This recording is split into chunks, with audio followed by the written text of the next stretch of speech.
The consensus is that we are definitely going back to the moon. However, there is no consensus on how to go about it exactly. So many embark on this greatest journey, traveling so many separate paths to the same objective. It is a monumental task ahead. All must pool their resources to achieve the best outcome.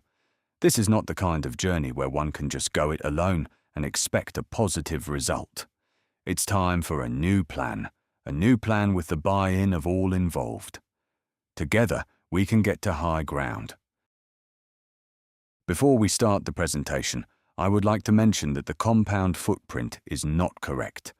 The corner airlock junctions should look like this double 45-degree Y. It evolved into this, then ended up like this. It was decided best to go forward with option B, the 12 of the 16 capsule build. Each capsule, standardized, identical, docked together to form the courtyard. A $160 billion mega project like no other in our history, and the whole world is in on it. 15 capsules bought and paid for by 15 individual buying groups at $10 billion per unit.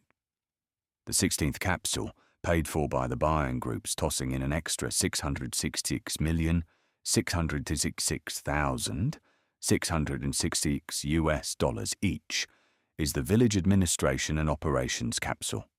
When the capsules sell out, up to 8 more can be added to make it a 24-pack of cans. What buyers get, delivered to the lunar surface, sold as is, where is. Inside the 9-meter diameter by 20-meter long capsule section, a shipping container fitted inside the capsule, each unit's interior built to suit the various needs of buyers. However, we are not ready to hand over the keys just yet. Let's unpack things first.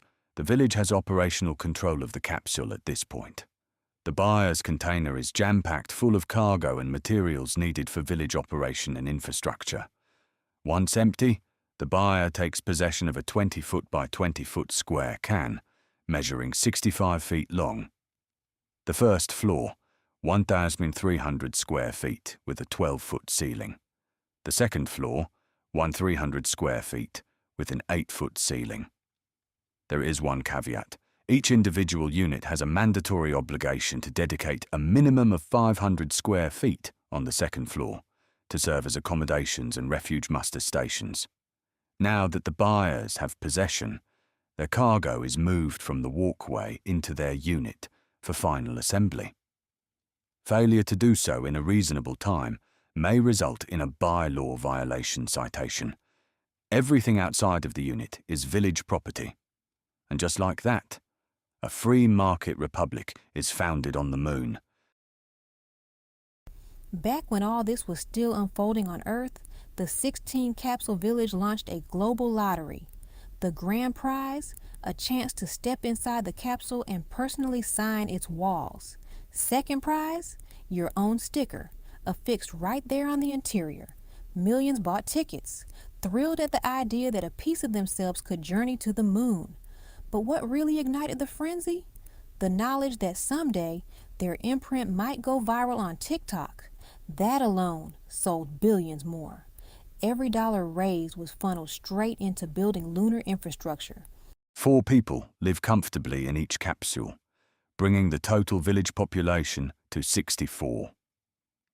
Horizontally, the capsules are divided into 6 sealed sections. The first floor, the second floor, 2 lower walkways, and 2 upper walkways.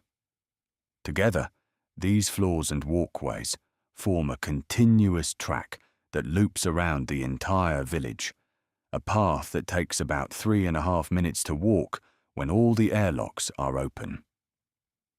Airlocks at the ends of the capsules enable easy travel between floors and capsules, while also providing access to the exterior. The interior spaces of each capsule can be customized to perfectly suit the owner's needs. Owners are also free to lease out their spaces if they choose to do so. As in any village, the tenants here provide all the essential services that can be practically carried out, while village operations personnel handle all the village facility maintenance. Residential, commercial, and industrial ventures all find a home in these leased spaces. Once the villagers have settled in, work begins on the next phase. Outside work becomes the new focus. The inner courtyard is packed full of the freight the capsules delivered. The Lunar tarmac is a key necessity in the foundation. Boots in the dirt. Not a great plan out here. Working in the dust and disturbing the dust must be avoided if anything is to be accomplished with tenable effort. If not managed, the highly corrosive regolith will undermine the entire project. A regolith, particulates cloud hovering 1 meter high above the lunar surface, is common, and the clouds move around laterally. The complex perimeter would have a 1 meter high regolith capture fence. The tarmac is also a regolith capture surface. Autonomous cleaners manage the surfaces, collecting and containing regolith dust.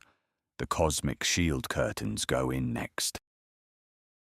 Then, regolith armor, 10 feet thick, encases the perimeter curtain, setting the village foundation in place. The structural roof cap is installed and filled with 1 meter thick regolith. The cube slewing ring is installed and commissioned to complete 1 revolution every 28 days. The geodesic dome follows next. At this stage of the build, a milestone has been achieved. The courtyard is sealed and can be pressurized. The courtyard is now purposed as a 4,000 square foot factory floor with a 30-foot ceiling. Factory gas emissions create an atmosphere within the dome that helps retain heat inside. The gases pass through scrubbers and collectors to harvest the valuable elements and vent waste out into space. Processing of resources on the moon is a critical industry needed to build and outright exist on the moon. Even the dust collected in the cleaning process gets processed. A mill processes the regolith to extract the minerals from the waste. Waste regolith is used to produce masonry bricks, blocks, grout, and wet mixes for 3D printing. Melting regolith produces cast regolith armor and releases valuable elements into the air in the process. The ice processing plant produces fuels and oxygen. Most of the operations could operate simultaneously, side by side, on the factory floor. Small modular plants and refineries provide high-value resources for the community. 30 feet above the production facility, the second floor is installed, adding another 4,000 square feet of production floor. The floor itself is transparent, allowing sunlight to reach the lower facility. The botanical garden takes root. The food production facility feeds itself with gases produced by the village to create oxygen and fresh edible staples.